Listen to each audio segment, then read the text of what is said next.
Good morning from beautiful Brisbane, Australia. How are you this morning? It's wonderful to be here with you on a Monday morning. My name's Linda. I'm your certified trauma recovery coach, and welcome to Complex PTSD TV Live. And for those that are here for the replay, remember to do a hashtag replay, and I'm always happy to answer your questions. It's a really tumultuous time right now, especially in Australia. Overnight they've had to crack down on what's happening in our environment because people weren't taking it seriously, that we're trying to stop a crisis before the crisis actually happens, and the crisis will happen, so we need to put everything into place. However, that said, it's a really anxiety producing time, not just for those of us who suffer from anxiety as part of our everyday complex PTSD challenges. It's also a very anxiety producing time for people who may not have a deep faith or that we're going to be okay, or life experience that shows we're all going to be okay if we do the right thing. So a lot of life experience does show us that we're okay. We don't need to live in fear. We just need to be sensible and doing the right thing. So I wanted to give you this morning some really well-grounded tips, whether you've got anxiety from complex PTSD and it's exacerbated, or you've got anxiety and you feel like the whole world's currently caving in, okay? And, well, it's not just that the whole world's currently caving in, it's like, what's going to happen to us tomorrow, the next day. And of course, it brings out all the flippin' conspiracy theory people. Listen, I'm going to be around for at least another 50 years, no doubt. We're all good, okay? We're not going anywhere. There's no one coming to change anything. We're just going to be responsible and do life together. Socially distanced at the moment, but we are going to do life together, which is what we all do. So I want you to be able to take some information away today.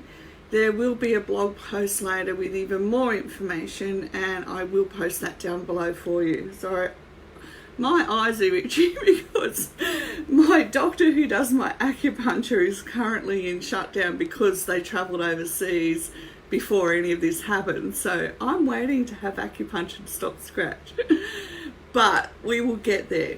So for today, I want you to remember you're not alone. Okay, we are all in this together. If you're feeling that it's all getting too much, get into the Facebook group and talk with others who are feeling the same way too. When we connect with other people who understand how we're feeling, it takes away half the pressure, all right? Because we're connected, we're humans, we're meant for connection. Get in and be proactive about releasing yourself from the anxiety. Yes, it's a complex PTSD group, but here's the thing. Whether you've got complex PTSD, anxiety, or this overwhelming anxiety about what the future holds, side moment here for a bit of humour. Where's my next toilet roll coming from? Got to have the humour, okay? It helps us get through this. Jump into group and say, this is what's happening for me. And because group's been going for over 5 years, you're going to find the most wonderful people in there who just love on you, and you'll feel a whole lot better. Then, when you've reduced half of it because you've connected, we want to start looking at ways that we can manage our anxiety, whether we've got complex PTSD or not. We want to be able to have effective tools to manage our anxiety. The first thing that I want you to ask every time that overwhelm happens is, am I breathing? Or am I holding my breath? We do this unconsciously. We hold our breath in anticipation of having to need to know what's going to happen. Where am I? And it's that whole, gets hold of our heart and literally internally, and when we've stopped breathing in anticipation, in And it's not just anticipation, it can be a really deep fear with survival mode, especially with complex PTSD. If the survival brain's kicked in, then you really need to develop this one question into your life. Am I holding my breath? And then you develop the consciousness of around, oh crap, I'm holding my breath again. I've got to breathe. Because our brain needs so much oxygen and everything else. So we need our whole respiratory system to have our brain functioning well also. So am I holding my breath will be a key question. Now, other things that can be happening that we've lost track of because of the anxiety and because of people compounding the anxiety are 4 very specific questions. And I've especially found the first one to be true of me this last week. Am I hungry? I've got to keep asking myself, am I hungry? Because I keep, with the overwhelm, I keep forgetting to eat, and then when I try and eat, I don't feel hungry.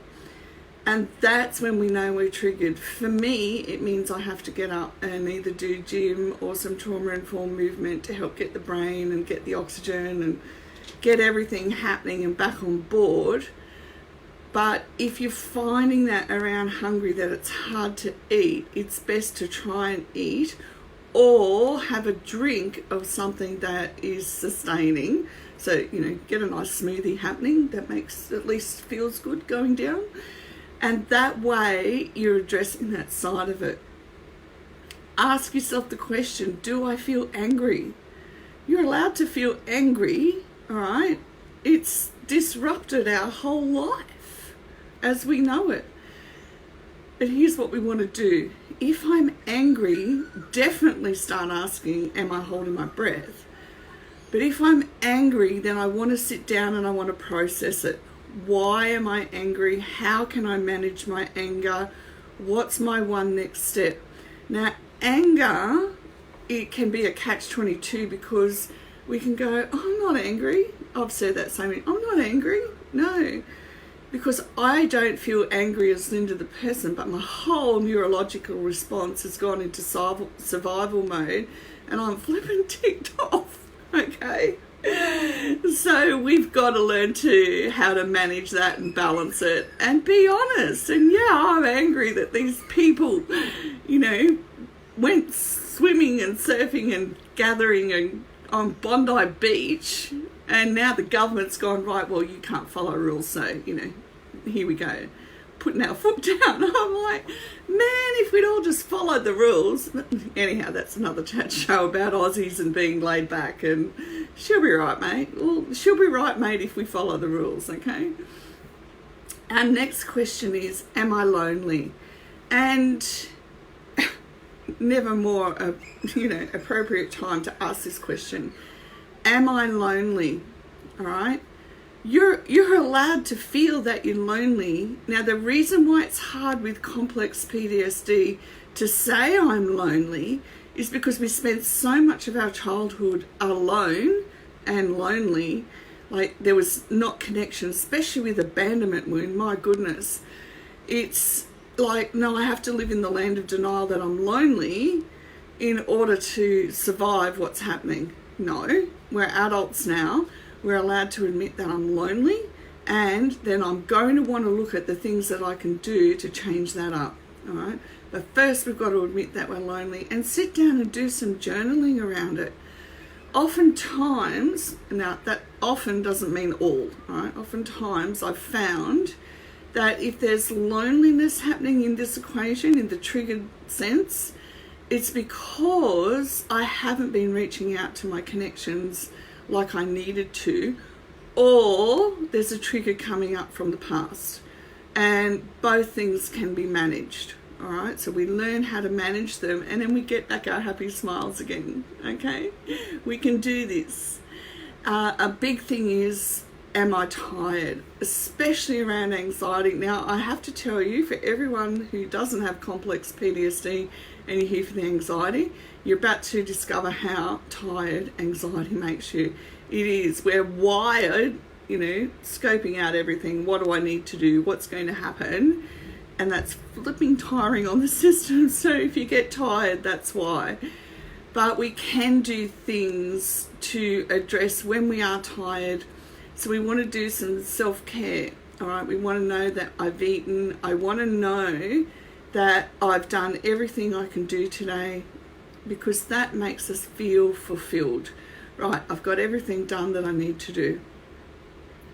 We want to know that we can go to bed, and we want to know that if we're going to bed and we're staring at the ceiling, that we've got a plan in place to get up and do something. There's other ways to manage that. Or have you got a breathing app ready on your phone when you go to bed to do some breathing and feel your body, all right? So if we've been holding our breath, we can quite often find that we need to bring ourselves back to center, all right? Be centered again in ourselves. And when we do things like progressive muscle relaxation, which is a really long way of saying breathe in and feel where your body's tight, and then consciously relax it. So when I first started doing this thing 7 or 8 years ago now, I couldn't get past my throat. I started to feel how tight my throat was. And I was like, oh my goodness. So over the years as I've done it, so now my whole stomach area is relaxed, my heart area is getting relaxed. And now I'm to the point where I can actually feel how tight I carry my head. So I'm teaching myself to consciously relax how tense my head is as well. So it takes time, but it's worth it. All right, absolutely worth it every single step of the way. And I will put all these steps in the blog post for you. So other things that you can do is rate your anxiety 1 to 10, and that's going to bring your awareness into the now, what's happening. Best and easiest and quickest way to emotionally regulate is hold your shoulders back, let the breath come in, okay? In and out. It's like pushing stale air out, you know? Imagine when you eat a stale piece of bread and you just go, ugh. Well, you know, there's stale air in there, so we just want to go, ugh, get it out, all right? Get it happening, get it in there, get it all nice and full with clean, fresh oxygen, okay? Look around you, pick up things that require you to feel their surface. How does this feel? And label how it feels, because we're engaging our brain, we're engaging our senses. Look around the room and name 5 things, because again, our sight is 40% of what comes in. So if we can start naming 5 things, but get up and move your body, don't just sit in the chair, because when you get up, you'll realize how stiff you're holding your body as well. All right? So it's really important that we're taking notice of what's happening in our body as well. Okay, look around, and as you do the 5 things, am I hearing anything as well? I mean, most people hear the birds that come every morning when I'm doing my live recording. So can you hear other things happening? What are the things that you can hear? And you are literally switching your brain on with every sense. What can I smell? Is there decent coffee happening this morning? Okay. Actually, I read a really good new made-up word, choco coffee. Chocolate and coffee, you know. Breakfast. No, I kid. I don't eat chocolate for breakfast. Well, yeah, no, I don't. I'm kidding. Okay, so we want to put all of these things into place. And the acronym that you can remember is HALT. Am I hungry, angry, lonely, or tired? And then I'm going to go into a process to manage each of those so I can come off this frozen, overwhelmed anxiety state. Okay? Now, remember, above and beyond everything else, you are loved. Very much so. Remember, we have an audience here of millions who have yet to hear. So like, share, subscribe, and share it around, because people won't be talking about this, all right? It's, you know, a social embarrassment still to admit that you're feeling anxious, okay? We want people to know that not only can they be equipped to manage it, we want them to know that we're here for them as well. that there's a whole network building around the world that will be here and stand with them and walk through this time with them as we learn to manage our one next step. Have the most gorgeous day, and I will see you again tomorrow morning. Bye for now.